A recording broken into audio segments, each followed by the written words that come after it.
Sa konteksto ng kasalukuyang digmaan sa Ukraine at Russia, may mga tungkulin sa military at combat rule na talagang namumukod-tangi dahil sobrang taas ng panganib na kinakaharap ng mga sundalong gumaganap nito. Ang mga nasa ganitong linya ng serbisyo ay bihirang magsalita tungkol sa kanilang dinaranas at hindi ito sa pinantapang o kahinaan, at ang mga sundalong ito ay literal na nabubuhay sa manipis na linya sa pagitan ng buhay at kamatayan.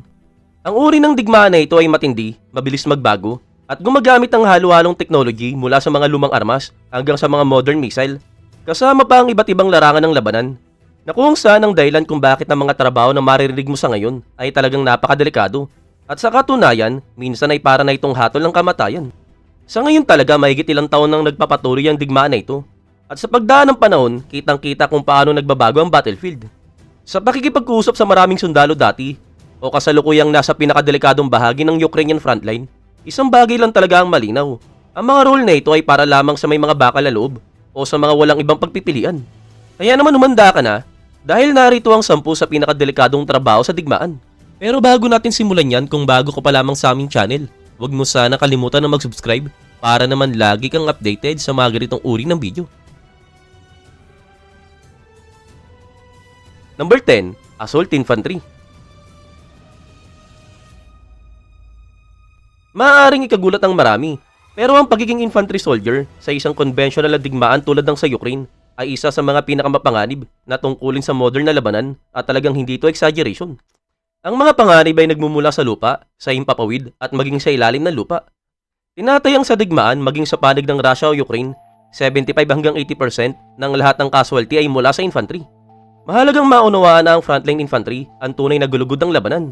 Sila ang nagsasagawa ng mga opensibang operasyon at direktang nagtatanggol sa mga posisyon.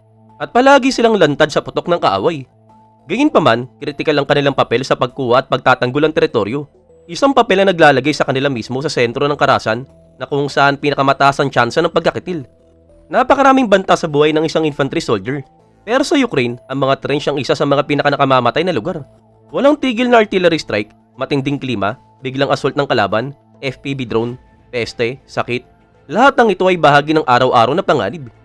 Ang bawat ihip ng hangin, bawat malayong tunog, ay maaring hudyat ng isang atake na mauwi sa trahedya. At hindi rin dapat maliitin ang psychological epekto.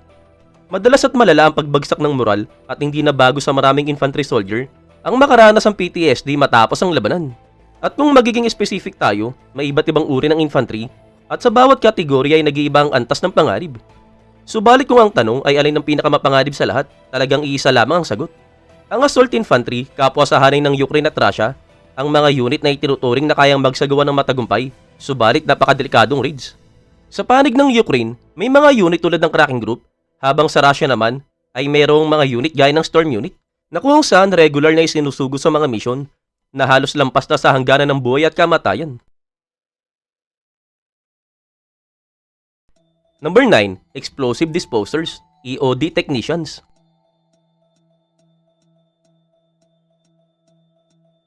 Ang EOD Technician o Explosive Ordnance Disposal Expert ay mga espesyalistang sinanay para humarap sa isa sa mga pinakanakamamatay na aspeto ng digmaan, ang mga pampasabog. Gaya ng nabanggit natin kanina, ito ay isang conventional na digmaan na kung saan dalawang professional na hukbo ang nagbabanggaan gamit ang buong lakas ng kanilang arsenal. Sa ganitong situation, masasabi natin na ang pampasabog ang mismong salapi ng labanan. Makikita ang mga ito sa halos lahat ng anyo, mula sa lupa hanggang sea mine, bomba, hindi sumasabog na rocket, artillery shell, mortar rounds, hand grenade, hanggang sa mga FPV drone na may dalang mga pampasabog. Talagang napakalawak ng saklaw ng mga banta, kaya ano nga ba ang ginagawa kapag may natagpo ang hindi sumasabog na explosive device? Ang sagot, kailangan itong ma-neutralize at dito na pumapasok ang EOD technician. Sila ang tinatawag kapag walang iba ang pwedeng humawak sa ganitong uri ng panganib. At ang isa sa mga pinakamalaking hamon sa kanilang trabaho ay ang landmine. Ayon mismo sa maraming military analyst, ang malawakang paggamit ng iba't ibang uri ng mina ng Russia ay isa sa mga pangunahing dahilan ng kanilang tagumpay sa ilang bahagi ng digmaan. Ang rehiyon ng Zaporizhia ay madalas banggitin bilang isa sa mga pinakamatinding minahan na lugar sa buong mundo sa kasalukuyan, na kung saan merong daang-daang kilometro ng lupa na puno ng nakabaong nakamamatay na device. At kung iisipin pa natin, ang pangarib na kinakaharap ng mga EOD technician ay doble. Hindi lamang sila humaharap sa mismong pampasabog na kanilang dinidisarm. Kadalasan ay ginagawa nila ito habang inuulan ng artillery fire, mortar rounds, at airdrop bomb mula sa kalaban. Dahil dito, ang kanilang trabaho ay hindi lamang sobrang delikado, ito rin ay critical. Kung wala ang EOD unit, hindi uusad ang mga tropa, hindi magiging ligtas ng mga ruta, at posibleng mauwi sa mas malalaking casualty ang bawat operation sa isang digmaan kasing lawak at kasing komplikado ng sa Ukraine. Number 8. Armored Vehicle Operators.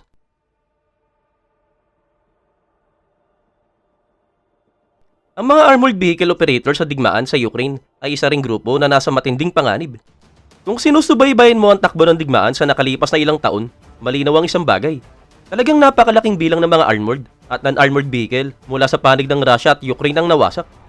Mula sa tanke at infantry fighting vehicle hanggang sa mga supply truck at troop carrier, ang battlefield ng Ukraine ay naging libingan ng mga sasakyang pandigma. Ang pagiging operator ng mga sasakyang ito ay nangangahulugang palagi kang target ng mga anti-tank missile, drone, artillery at ambush kahit makapal pa ang bakal na bumabalot sa iyo. Sa kabila ng makapal na armor na nagbibigay ng dagdag na protection, hindi pa rin talaga ligtas ng mga operator ng armored vehicle. Ang mga sasakyang ito ay patuloy na umaharap sa matinding banta, lalo na sa mga anti-tank weapon. May mga anti-tank mine na kayang wasakin o tuluyang gawing basura kahit ang pinakamatibay na baluti. Idagdag mo pa rito ang mga drone attack mula sa mga FPV drone hanggang sa mga camouflage drone na sadyang idinisenyo ng military industry para sa makabagong labanan. Sa mabilis magbago at napaka-intense na eksena sa digmaan sa Ukraine, sistematikong ginagamit ang anti-tank tactic at maneuver. At ang mga operator ng truck na ito ang palaging nasa unahan ng panganib. Araw-araw sila ay nasa pagitan ng relatibong security at ng biglaang possibility ng kamatayan. Dahil dito, malinaw na ang mga crew at driver ng armored vehicle ay palaging lantad sa mataas sa tsansa ng casualties. Kasama na rito ang mga convoy driver, mga nagdadala ng logistic at supply, na kadalasang bumabiyahe na may kasamang ibang armored vehicle o minsan ay may mga escort ng combat unit. Sa paglipas ng mga panahon, naging malinaw na ang digmaan sa Ukraine na isa sa mga pinaka-modern at pinaka-nakamamatay na conflict sa ika-21 siglo. Isang digmaan na nagtatala ng pinakamalaking bilang ng nawasak na tangke at armored vehicle sa kasaysayan. Puno ang mga social media platform tulad ng Telegram at Instagram na mga video na nagpapakita kung paano ginagamit ng parehong Ukrainian at Russian forces ang lahat ng uri ng mga armas para puksain ang mga tangke at armored vehicle. Ang mga larawang ito ay nagbibigay sa atin ng malupit at walang filter na reality ng digmaan. At dahil dito, masasabi ng walang pag-aalinlangan, ang pagiging tank driver o armored vehicle operator sa digmaan sa Ukraine ngayon ay isa sa mga pinakadelikadong trabaho sa buong mundo. Number 7. Snipers.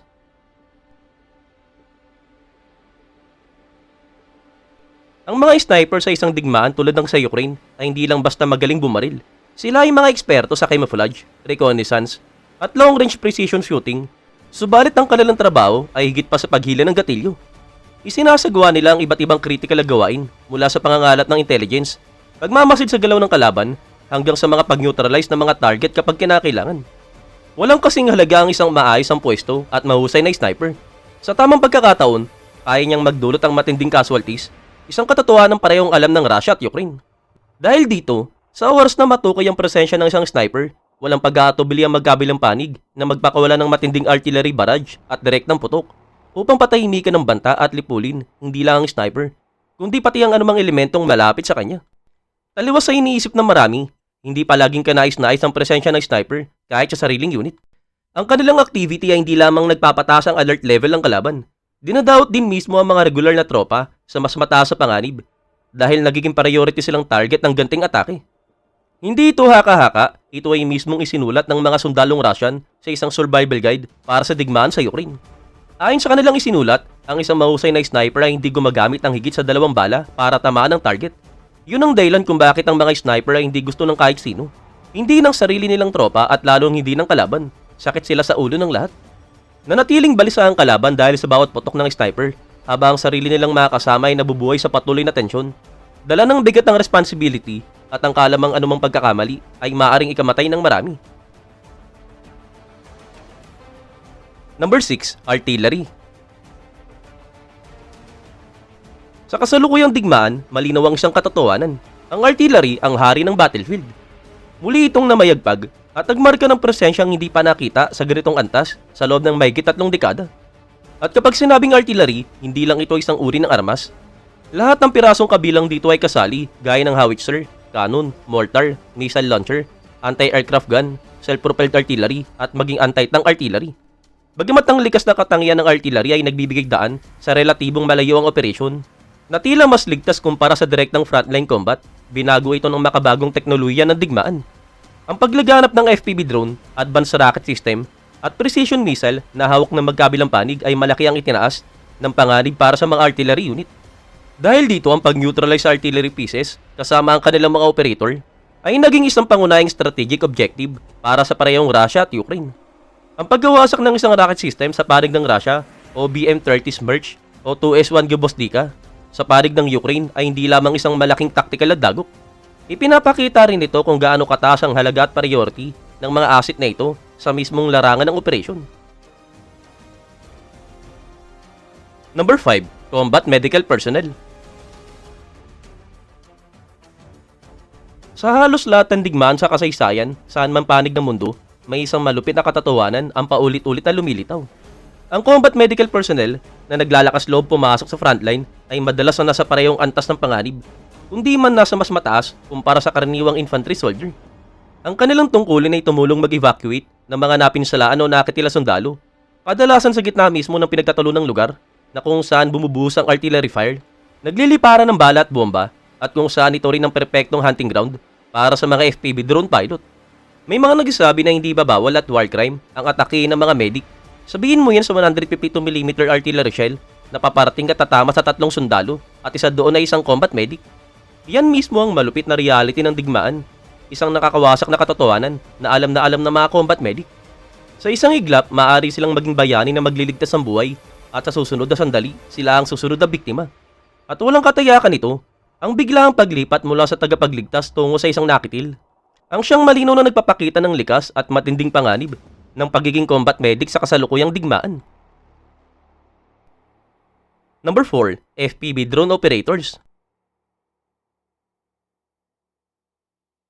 Sa mahigit ilang taon naming pagsubaybay at paglalim sa paksa na ito, talagang malinaw ang isang bagay, lubusang binago ng FPV drone ang dynamics ng makabagong digmaan. Sa halagang humigit kumulang $400 hanggang $800 lamang, kayang sirain ng isang FPV drone ang isang napakamahal na armored vehicle o kaya ay kumitil ang ilang sundalo sa isang atake. Ang cost effectiveness nito ay halos hindi ka pati paniwala. Subalit ang papel ng FPV drone ay hindi lamang limitado sa pag-atake. Sila rin ang nagsisilbing mata ng buong unit mula sa impapawid, nagbibigay ng real-time intelligence at situational awareness, isang strategic advantage na bihirang-bihira nating makita sa buong kasaysayan ng digmaan. Dahil dito ang mga FPV drone pilot ay naging high-value target. Critical para sa kalaban na tukuyin at patahimikin ang mga operator na ito sa lalong madaling panahon. At talagang mahalagang linawin din natin ang isang maling akala. Ang mga FPV drone operators ay hindi nakaupo sa komportabling opisina. Ang mga FPV drones operators ay hindi nakaupo sa komportabling opisina, malayo sa panganib habang nagmamaniobra ng joystick na may hawak ng kape. Ang pinag-uusapan natin dito ang maliit na FPV drone, kadalasang hango sa commercial o recreational model na may limitadong range na humigit kumulang 4 hanggang 5 kilometro lamang.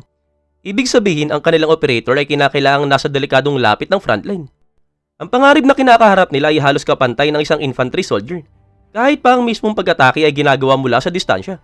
Sa kabila nito, ang mga FPV drone pilot ay nananatiling lantad sa artillery fire ng kaaway, counter-drone operator, at maging mga FPV drone ng kalaban na sadyang naghahanap at pumupuntirya sa kanila. Number 3. Combat Engineers, Sappers. Madalas iniisip ng ilan na ang digmaan ay puro putukan lang sa kahit anong gumagalaw.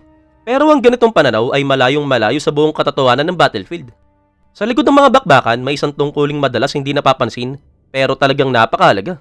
Ang papel ng combat engineers o mas kilala bilang sappers. Ang mga sappers ang pundasyon ng mobility ng hukbo. Sila ang responsable sa pagtatayo ng depensa, paghuhukay ng mga trench, pag-aayos ng mga critical na infrastruktura, at paglikha ng mga daanan para makausad ang mga tropa. Lahat ng ito ay kadalasang ginagawa habang may putok ng kalaban, dahilan upang sila mismo ay maging strategic target. Bagamat ang kanilang halaga ay susi sa tagumpay at pag-usad ng operasyon, kapalit ito ang napakataas sa antas ng panganib. Isang aspeto pa na madalas malitin ay ang katotohanan. Ang mga sundalong ito ang umahawak sa ilan sa mga pinakasophistikado at pinakamahalagang kagamitan sa buong teatro ng digmaan. Ayon mismo sa retiradong Colonel Victor Lob ng Russia, ang dami at bigat ng military equipment na hawak at ginagamit ng mga combat engineers ay mas mataas pa kaysa sa anumang ibang unit, kabilang na ang mga tank crew at artillery units. Binibigyan din niya na obligado ang bawat Russian sappers na lubos na maunawaan at mastery ng mga kagamitan na ito. Mula sa malalaking trench digging machine hanggang sa komplikadong sistema ng mine deployment. Ang malalawak na minefield na inilatag ng mga Russian combat engineer ay napatunayang halos hindi mapasok kahit palaban sa mga modernong armas at kagamitan na ibinigay ng kanluran sa Ukraine. Kabilang na ang mga advanced tank at armored vehicle. At hindi lang ito opinion. Ang sinasabi ni Colonel Love ay tugma rin sa mismong testimonya ng mga Ukrainian soldiers. Ayon sa kanila, ang trabaho ng combat engineer ay kabaliktaran ng EOD units. Sa halip na mag-alis o mag-deactivate ng mga mina, sila ang naglalagay at nag-ahasik ng mga ito sa strategic na paraan. Ang resulta, matitinding casualties at bigong pagsulong sa panig ng Ukrainian forces. Ito rin ang isa sa mga pinakamahalagang dahilan kung bakit ang Ukrainian counter-offensive noong 2023 ay hindi nagtagumpay ayon sa inaasahan. Ipinapakita ng lahat ng ito kung gaano kalaki ang strategic military value ng isang combat engineer sa larangan ng operasyon. At dahil dito malinaw kung bakit ang pag-neutralize sa kanila ay nagiging tactical priority na layunin ng kalaban, isang dahilan kung bakit parehong panig ay madalas ituon ng artillery fire at matinding putok laban sa mga sappers. Number 2, soldiers assigned to amphibious assault.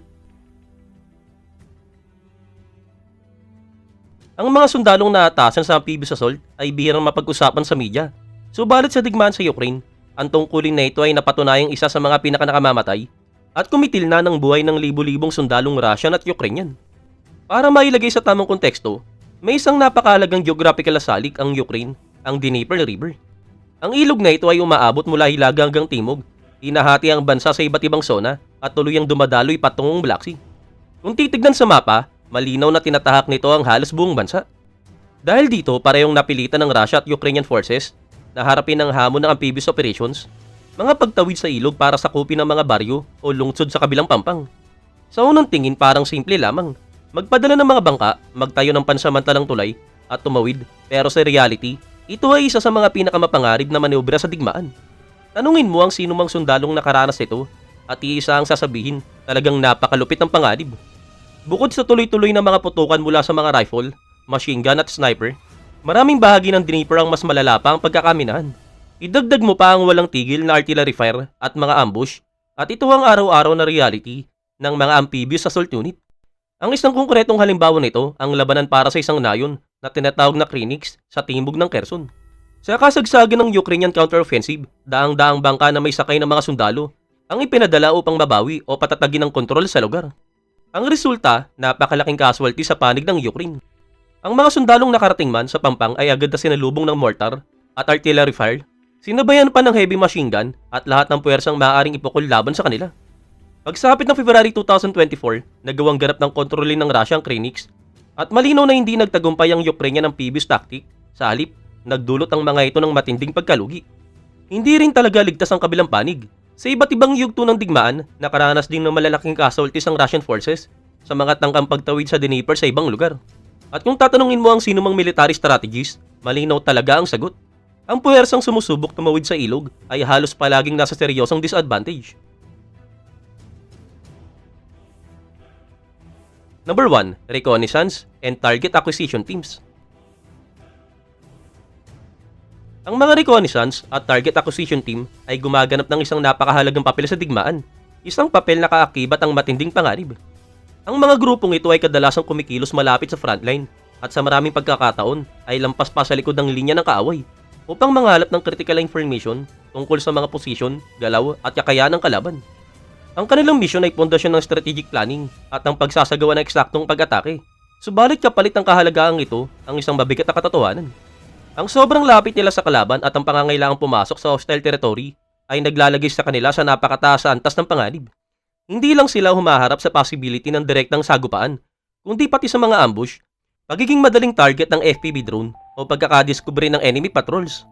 Marami sa mga bidyong kumakalat sa internet, lalo na sa Telegram o Instagram, na nai-upload ng mga FPV drone operator mula sa panig ng Russia at Ukraine, ay malinaw na nagpapakita kung paano nabubura ang buong reconnaissance team sa loob lamang ng ilang sandali. Sa maraming pagkakataon, nakikilala pa mismo ang mga grupong ito sa video at sapat na yun para maunawaan kung gaano kalupit at kadelikado ang trabahong kanilang ginagampanan. Ang katotohanan palagi silang lumalabas sa mga ganitong footage ay hindi aksidente. Patunay ito na sila ay priority target ng magkabilang panig. At dito nagiging malinaw ang masakit na katotohanan. Sa kabila ng kanilang napakalaking tactical at strategic value, ang trabahong ito ay halos katumbas ng isang tahimik na pamamaalam.